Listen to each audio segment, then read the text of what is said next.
So, Son Vincent, this is your first time in Turkey. May I have your Yes. opinions regarding this? We are just so excited to play there tonight, and this country is really great. The city is really great.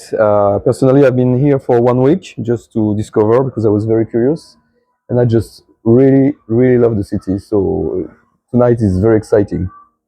We are also excited as well. So the first question is, La France démodie continues the story from La Morsure de Christ. When you first began shaping the sequel, actually, did you really have that narrative in mind, or did the music itself guide you toward that continuation?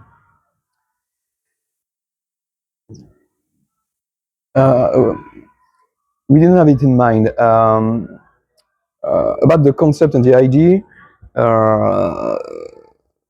all the seed was already here because the lyrics of the last song of the album La Morsure du Christ really opens thematically the following album, La France démodie. Music-wise, we were not sure about what was going to be written because the album has been written like more than 1 year after, so nothing was ready already. So it really became after, I would say. But still, it's logic, a continuation. Yeah. Seth has always merged a sense of grandeur with decay, beauty within collapse. Do you consciously build that duality into your compositions, or does it emerge naturally from who you are as artists? I guess that's very natural, and I would say that's coming from what we are deeply, because we are. I mean, the writing. Amos is writing the songs quite naturally, and his very deep mind is really reflecting in his tracks. So I would say naturally. Same for me with the lyrics and all the interactions all the bands have are pretty natural. I would say that's a good reflection about what we are. At least one side of us. Yeah, yeah. Your lyrics often draw on French poetry and classical language forms like Alexandrines. Do you see this as a way of reclaiming something sacred in art, or as a rebellion against modern simplicity? I would say both, actually. First, I wanted to go back to French lyrics when I joined the band and when we were writing the album La Morsure du Christ. And I would say I wanted, as a personal challenge, to create something different than the usual lyrics we could find, and to force myself into this strict rules of the Alexandrines. And as you said, it's also kind of rebellion, or at least an act against the global mediocrity of the most of the production. I'm not speaking about metal, but many bands, when you are listening to the lyrics, there is not much work globally on the mainstream media. Not everybody, obviously, but I'm not saying that I'm writing poetry that is such that is as the same quality of of course, of the old former classical French authors, but at least I'm trying to go in that direction. Yeah, great. The Notre Dame fire became such a symbolic image for your music, almost prophetic. When you look back at that event right now, has its meaning evolved for you personally since you wrote La Morsure de Christ? La Morsure du Christ. No, I think that when we wrote this album with the fire of Notre Dame in mind, it was already clear what it was representing to us, and it's still the same. So I think it was captured in that album and it didn't change.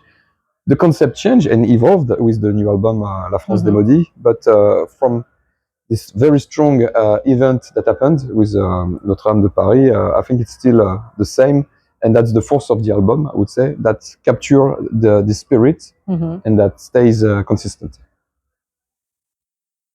There's a certain elegance and theatricality in Seth's sound, far from the raw basement aesthetics of early black metal. What drives that pursuit of refinement within a genre that was built on chaos?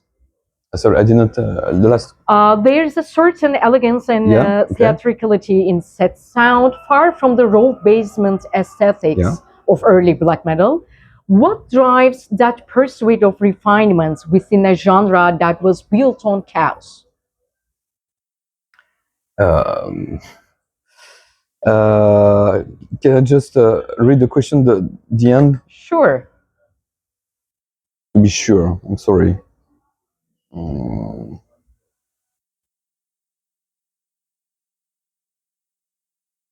Okay, okay, sorry.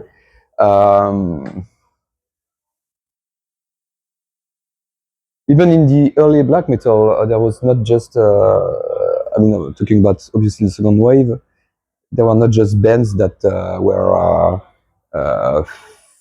filled with chaos. I mean, when you're listening to Dissection, it's like there were already lots of grandeur and lots of elegancy. So I would say it's pretty natural when you are considering the former masters and of who created this art, that this feeling of grandeur and elegancy was also in the spirit, not just raw chaos, like you said. You've been active for nearly 3 decades now. When you revisit your early work today, do you feel nostalgia or a kind of distance, like it was written by someone else entirely? Well, it's all about nostalgia, and that's one of the deeper feeling that you feel with music. So I would say nostalgia. If you could describe the spirit of Seth, not as a band, but as a living entity, what kind of being would it be today? It's a pretty difficult question that would need to think about it. A bit philosophical, right? Yeah, like a living entity, like an animal, for example, or Like living creature, maybe. living creature. Seth. This question would deserve to think about it deeper, but I'm going to answer, trying to go fast, and I would say, it's an eagle. An eagle. Like you said, this need for grandeur and elegance and loneliness. Mhm. French black metal has always existed in the shadow of Norwegian legacy. Do you Yeah. think that outsider position gave you more creative freedom over the years?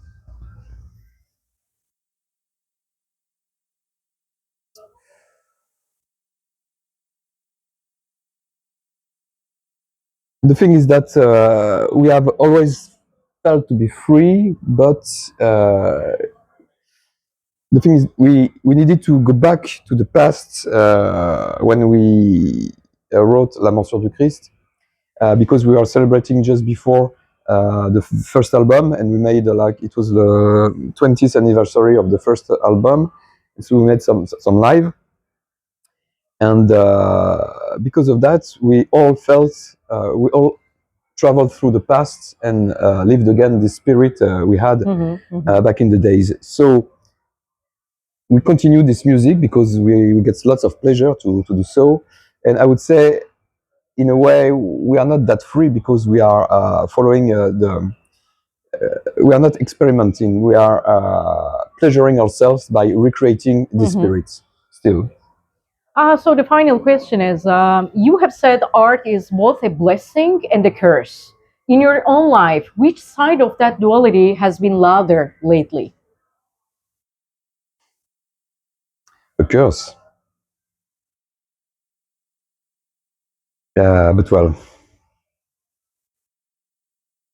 and a blessing. And a blessing, for example, I'm here tonight. So that's a blessing. All right. Thank you so much for sparing your time for us. Çok teşekkür ederim. Rica ederim.